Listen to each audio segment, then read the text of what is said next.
And we're live. Okay, good evening. This is Deacon Joseph Swaden. Um, okay, so I have this show titled oddly because of the fact that there's a couple of things that I do want to talk about. One of them is a clarification on what we were talking about last week. It's a detail that was brought up in an email to me by Bishop Enoch, and it's worth commenting on it. And I'm just going to read that in full because one place I screwed up was that I was unaware of how St. Jerome learned Hebrew. I was always under the impression that he learned it from rabbinic teachers. That is actually a mistake. In fact, he kind of had a crew of people that kind of helped him with things. And I'm going to read the letter that I received for clarification purposes. And also, we're going to talk about this cool app that probably all of you already have.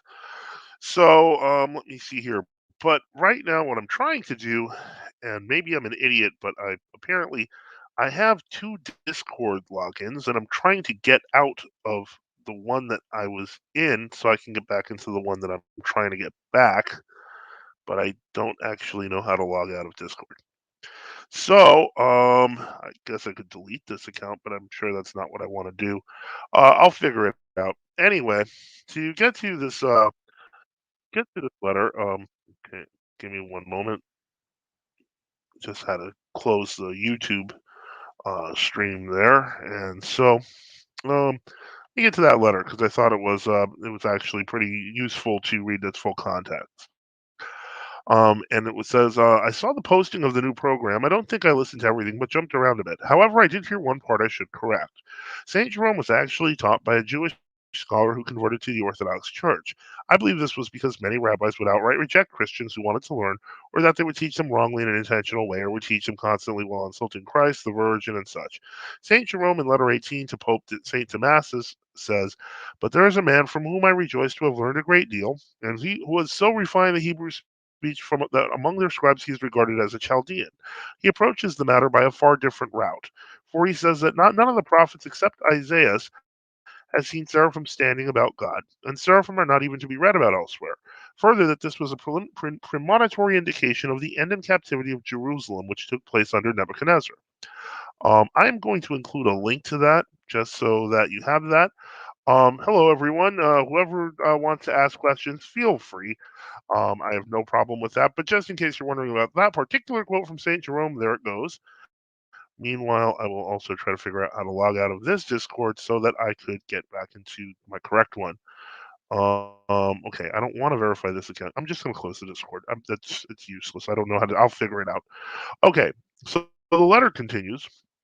In letter 125 to Rusticus, St. Jerome says, "Also, in my youth, when the desert walled me in with its solitude, I was still unable to endure the promptings of sin and the natural heat of my blood. And although I tried by frequent fasts to break the force of both, my mind still surged with thoughts. To subdue its turbulence, I betook myself to a brother who before his conversion had been a Jew and asked him to teach me Hebrew.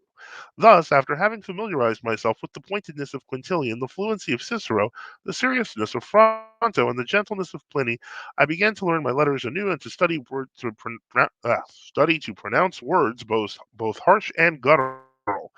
What labor I spent upon this task, what difficulties I went through, how often I despaired, how often I gave over, and then in mine eagerness to learn commenced again, can be attested both by myself, the subject of this misery, and by those who then lived with me. But I thank the Lord that from the seed of learning sown in bitterness, I now cull sweet fruits." And for those who want to see that particular quote in St. Jerome, I am also going to include a link there. Um, yeah, as a matter of fact, that's why Buckle Crane says, "Do you recommend reading St. Jerome?" I absolutely do. So that's why I'm including links to everything that I'm quoting here in the chat. So you can always get those links, and we have those handy. And then it says, "However, St. Jerome learned the Syriac language, a version of Aramaic, which is a sister language to Hebrew. It's written Aramaic from Syriac speaking monks, it seems. In letter 17 to the presbyter Marcus in section 2, St. Jerome says, "And first, before I speak to you of my belief, which you know full well, I'm forced to cry out against the inhumanity of this country. A hackneyed quotation best expresses my meaning. What savages are these who will not grant the rest to stand? strangers, even on this sands. They threaten war and drive us from their coasts. I take this from a Gentile poet that one who disregards the peace of Christ may at least learn its meaning from a heathen. I am called a heretic, although I preach the consubstantial Trinity. I am accused of the Sabellian impiety, although I proclaim with unwearied voice that in the Godhead there are three distinct, real, whole, and perfect persons. The Arians do right to accuse me, but the Orthodox forfeit their orthodoxy when they assail a faith like mine. They may, if they like, condemn me as a heretic. But if they do, they must also condemn Egypt and the West, Damasus and Peter, that's Pope Damasus and Patriarch Peter of Alexandria. Why do they fasten the guilt on one and leave his companions uncensured? If there's little but water in the stream, it is the fault not of the channel, but of the source. I blush to say it, but from the caves which serve us for cells, we monks of the desert condemn the world. Rolling in sackcloth and ashes, we pass sentence on bishops. What use is the robe of a penitent if it covers the pride of a king? Chains, squalor, and long hair are by right tokens of sorrow and not ensigns of royalty.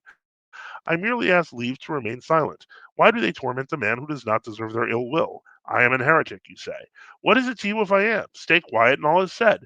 You are afraid, I suppose, that with my fluent knowledge of Syriac and Greek, I shall make a tour of the churches, lead the people into error and form a schism. I have robbed no man of anything, neither have I taken not earned. With mine own hand daily and in the sweat of my brow, I labor for my food, knowing it is written by the apostle, if any will not work, neither shall he eat. And then Bishop Enoch did finish with, I believe St. Ephrem the Syrian was a deacon who reposed in 373 AD and was contemporary with St. Jerome, knew Hebrew in addition to his native Syriac. St. Epiphanius, the bishop of Salamis on Cyprus, who was a contemporary with St. Jerome, reposed in the early 500s, was from a Jewish family and who got baptized at the age of 16 after his parents died, and also knew Hebrew, along with St. Joseph of Tiberias, who may have been from a family of the Sanhedrin. St. Epiphanius talks about how many Jews knew the truth, but Jewish leadership would threaten with death anyone who would leave. For example, the rabbis taught that any Jew who leaves must be killed. Early medieval Jews in the East tended to behave in manners analogous to Muslims before they were completely pushed out of civil society because of their violence. So that was an interesting I guess you could say notes on Saint Jerome, kind of his contemporaries, his crew. You know, I mean, it's very interesting because Saint Jerome got into so many pitched battles with so many people, heretics and Orthodox alike, that it's very impressive when you think about that. He's got kind of like a group of people that he kind of learns with and kind of does battle with. It's kind of awesome. Um, and so let's see here. And let's see what we got here for questions before we move on. This is probably not going to be a very long show, guys. I'm going to be honest with you. Yeah, so I do recommend reading Saint Jerome. Does Saint Jerome does he have the idea of death is caused by the fall? I think that's pretty standard universally among the church fathers. I'm not aware of him having any different view. Um, Brandon Jennings asks, "What church fathers do you recommend for beginners? I'm currently thinking about buying the works of Saint Athanasius." I would honestly, and I've said this before, my personal suggestion, and this is just me, is to start with the Apostolic Fathers and work your way up, and then after the Apostolic Fathers, you would want to read Saint Chrysostom and Saint Augustine's homilies, because if you do that, you have a solid foundation from which to work with to read other fathers. Saint Athanasius is good. I would suggest once you've gotten comfortable with moving around Saint Chrysostom and Saint Augustine, because you're going to have to do a lot of legwork. You're not going to read all of Saint Augustine and Saint Chrysostom if you want to be good at defending the faith. You want to be able to know the Apostolic Fathers, then know how to access the homilies so that you can understand Scripture more clearly, and then finally you want to learn things like the councils, and that's where you'll get to Saint Athanasius because it comes naturally because of the crises that enveloped each of the councils. Um, wait, Saint Jerome knew Latin, Syriac, and Hebrew. Wow, very good for him. Greek, I actually think he was, if I remember correctly, he was conversant with Greek, but not nearly as well as the others. But I may be wrong. But he was a polyglot, so he had actually known that. Um, let's see, what is his idea of free will? Uh, I assume it's the same idea of free will that you would find among other fathers. I've not heard of Saint Jerome is most notable for his translation of the Latin scriptures. He's in terms of and he's also notable for getting into fights with lots of people and his defense of Marian doctrines. In some ways, I would say that he is. very, very well known, not specifically for any advancements to orthodoxy linguistically. He's not known for expounding more heavily than other fathers on things like the hypostatic union or anything like that, but he's mostly known for his not only his almost regularity of his orthodoxy, but I don't want to say the viciousness, but the vehemence with which he applies it. So that's kind of where you get to. Do you think read 50-50 Greek saints and Latin saints? Well, I think you kind of do that naturally if you're using St. Augustine's and St. Chrysostom's homilies, because St. Augustine was a Latin father par excellence, and St. John Chrysostom was a Greek father par excellence. So I think that you get that balance if you do that. And then let me see here. Okay, is he underrated? I don't know. I mean, I don't know how to define underrated or well rated. I mean, he's a church father. It doesn't get much higher than that. Matthew James B asked at the beginning, Deacon may ask some questions. I haven't seen any, but I'll be glad to answer them. Um, Jerome did commentaries. Should I read them too? Yeah. I mean, the thing is, St. Jerome's commentaries are harder to get. What I want people to understand, and this is going to be what the second part of this show is talking about, is that we need to move towards whatever is accessible from among the fathers to us. And I've gone through certain websites, Tertullian.org, the Church Fathers site in Wheaton University, so on and so forth. The Internet Archive is now becoming another one, where copies of the writings of the Church Fathers in translation are readily available to us for free. And I say this not because I don't want people to buy books, although I've often joked about the size of my library, which is incredibly small and intentionally so. But it is because I want people to get used to being able to access, parse, and understand information if they're looking at apologetics. Um, and Buckle Train says, I found his on Matthew and a lot on the Old Testament. Yes, he does have a lot on the Old Testament, and it does prove useful. Um, Again, it's not a lot of it. Some of it's not online. I did find there's more of it online than I thought, and that's because of the Internet Archive. So you want to look on for church fathers on archive.org as well. There's a lot that's available. And this is the thing.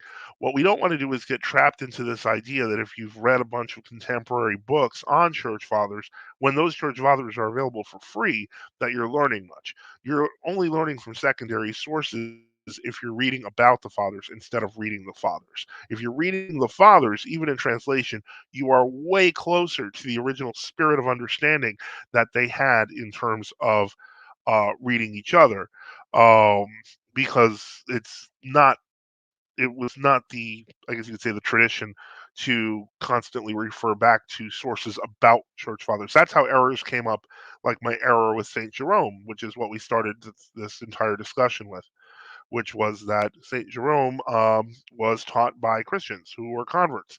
I did not know that, but I had read secondary sources which implied he was taught by rabbis. I was incorrect. So no, it's fine. I like the questions. I don't mind questions.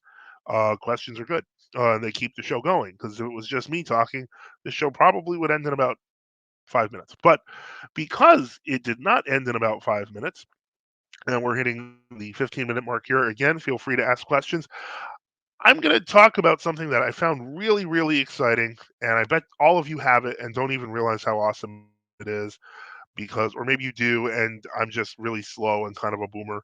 I'm not a boomer, I'm Gen X. But the point is that that is this.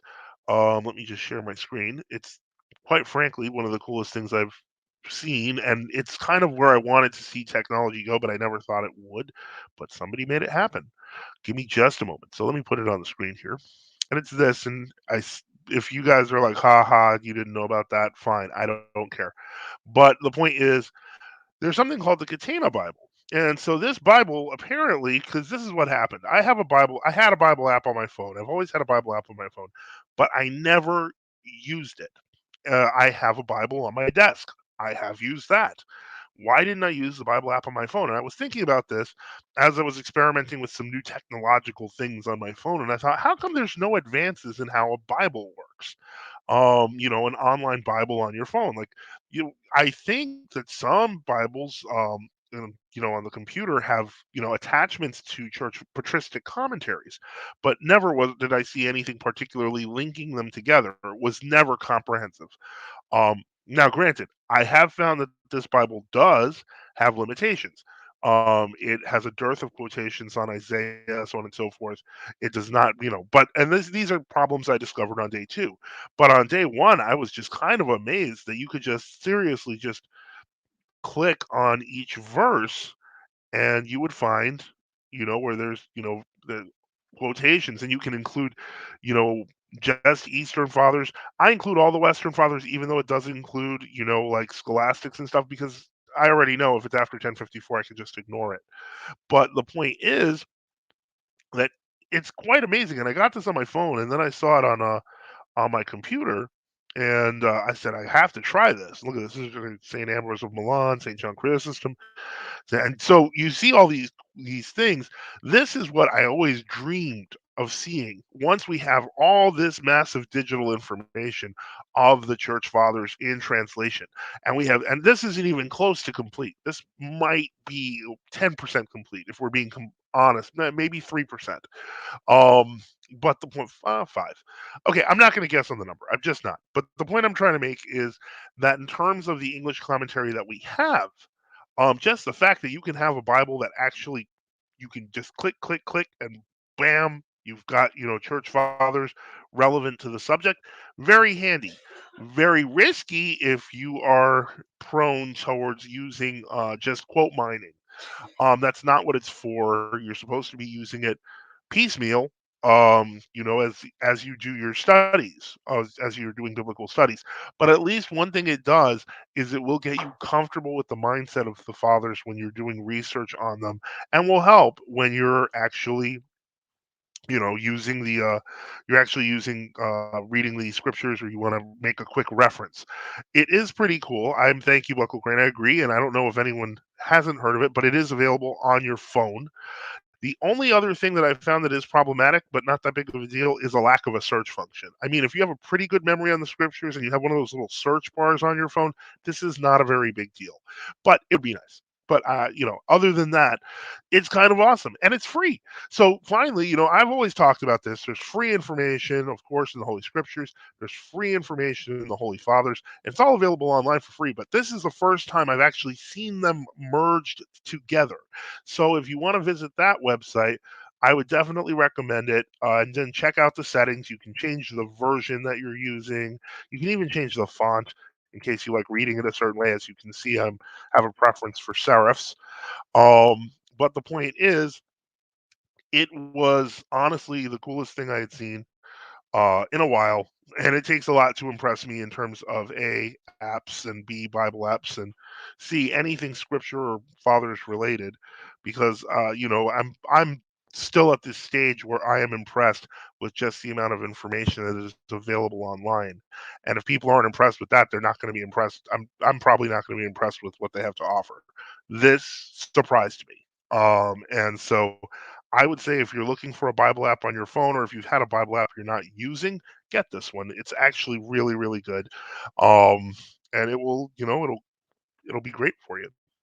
Okay, so anyway, I don't see any questions, but I'm gonna stay on I'm gonna stay here for about 5 to 10 more minutes. Have you read Saint Cyril on Romans, Hebrews, and Corinthians? I can say with almost 100% certainty that unless I read a citation, no. Um, I am not, and I've said this, and I want to finish. I will finish off the how to do apologetic series. I am a fan of knowing how to find everything. I want to make clear for those who are listening, if you are talking about knowing the fathers comprise, and and remember, this is an ever increasing category. Comprise hundreds of folio volumes, and folio volumes are about times the size of regular large books. Folio volumes of 1,000 pages each. So you're talking about potentially millions and millions of pages. I have not read them. Um, okay, Buckled Crane says, funny question. Did Jerome believe in the filioque? I don't believe he did, because I don't think he knew what it was. He may have believed in some, and again, I have not searched him extensively on this. It's possible he may have believed in some sort of relational procession between the Son and the Spirit. I am not sure. What I can say is with certainty is that he was not a filioquist in the understanding of Roman Catholics. Uh, centuries later. Um, I don't think he would have even envisioned that because the filioque did, for all intents and purposes, didn't really exist in a creed until, as the legend goes, of 583. But I think it's more likely that it was around 8 to 900 that the creed began being interpolated into Western creeds. So I don't know that I would say that that's I don't think that that's a realistic position to say that St. Jerome believed in the filioque as we understand the filioque. He would not have, because frankly it didn't exist. Okay. Anyway, so here we are. Done a short show. I'm gonna figure out how to get out of the Discord fixed so that I can get into the Discord, and I do apologize for that. I did notice on Facebook that somebody had written, where is this? This is on the War Zone. Somebody had written and said, "What do you think of this?" And apparently, it's some Muslim guy trying to answer St. John of Damascus, which was sad, to say the least. I'll see if I can find that because I couldn't believe what I was watching. It's just terrible. Um, and I don't mean it's just terrible, like, oh, it's upsetting. I mean it was like literally terrible. And it's clear that the author spent a lot of time making a very slick presentation that, frankly, wasn't actually that good. Um, and so, it's that's the refutation of John of Damascus. And past that, I was like, okay, I'll try to watch it, but it was kind of sad. Okay, if you're referring to St. John of Damascus, yes, St. John of Damascus wrote on the holy images, and was probably one of the leading voices in the battle against iconoclasm. So definitely he's worth looking at for that.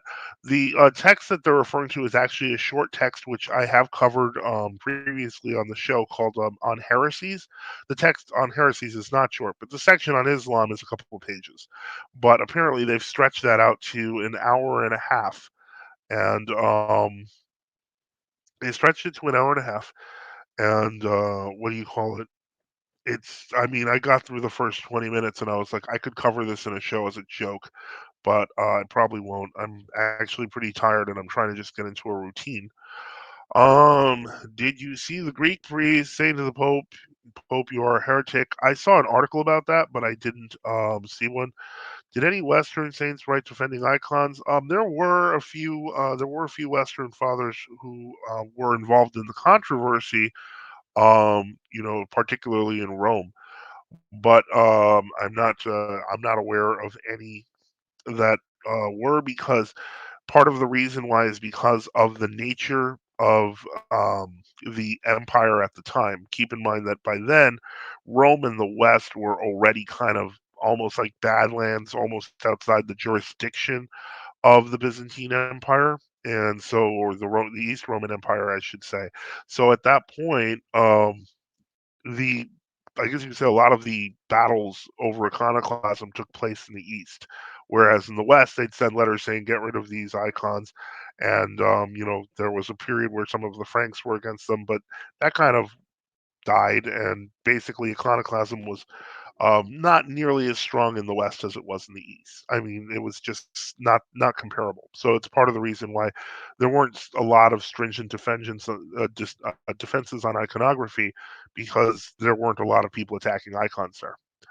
Um, do you know of any true Orthodox seminaries other than St. Photius Theological Seminary in Etna? No, I don't. Actually, that's a fairly new seminary. I actually wanted to share a video of that, and I forgot to, because I know a seminarian who was going there, and there is a video on YouTube about it.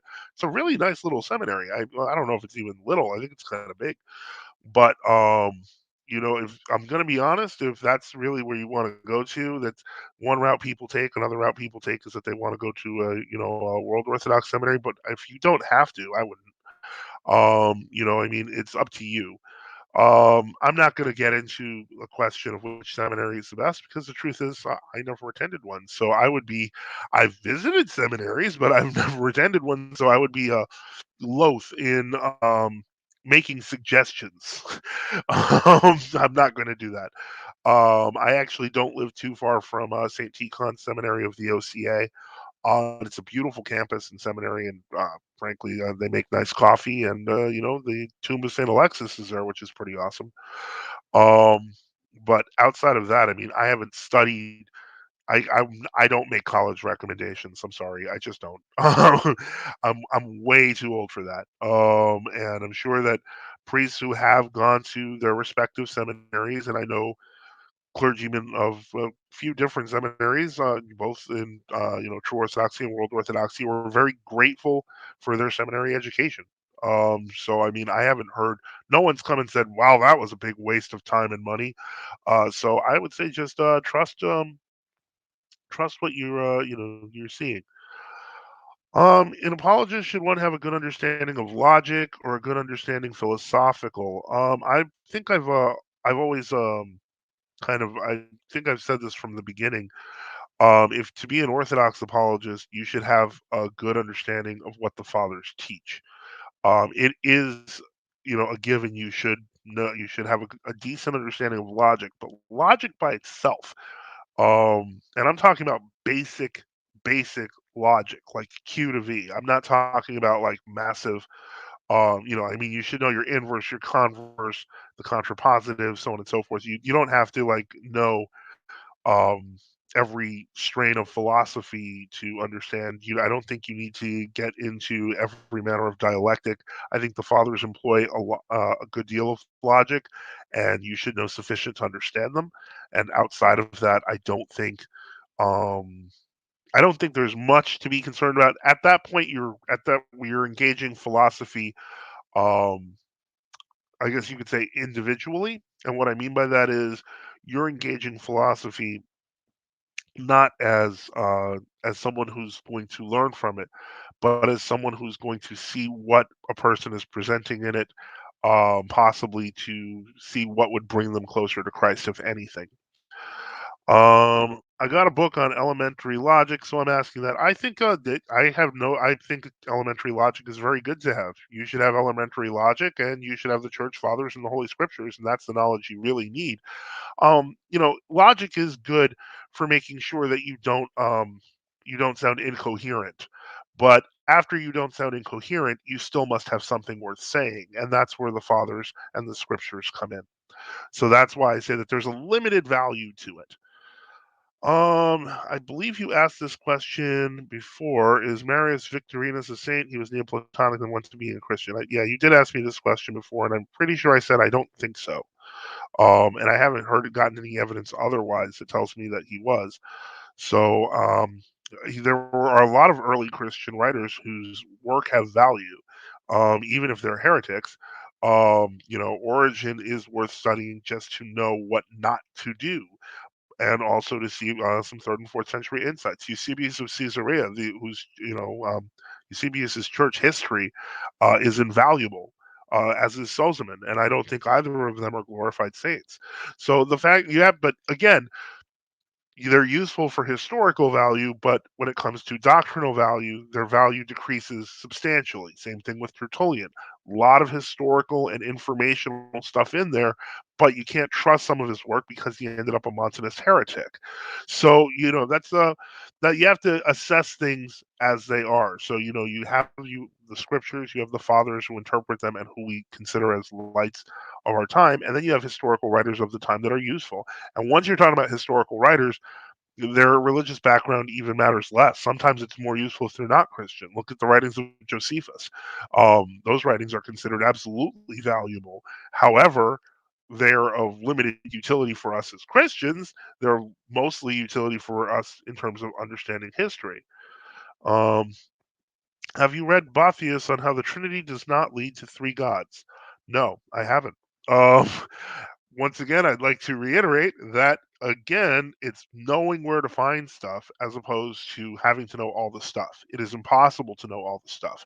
So you wouldn't want to whittle down to the best and most important stuff, and that's the patristic commentary on scripture, so on and so forth, because that is really you can learn a lot historically from a lot of historical writings, and they may be helpful, but they won't be helpful on the fly. Something like the Katana Bible might, however, be helpful on the fly, and so that's something to make use of. In any case, I see we're at the 30-minute mark, and so this was a pretty short episode. I wasn't looking to do anything long. I just wanted to correct myself from last week, and talk about this really cool app. And I'm not saying it's a perfect app; it can still use a lot more fathers, but tech-wise, it's exactly the direction I would think we want to go in terms of having that wealth of knowledge that we have information wise and condensing it into a way that it's actually usable without having a giant library behind you, so that you can claim you're really good at what you do. Not that I'm accusing anyone. Okay. In that case, I'd like to thank everyone for listening. I hope the Nativity Fast is going well for all of you, and I hope it's safe and productive for all of you as we head towards the feast of the Nativity of our Lord. In that case, I'd like to thank you and say goodnight.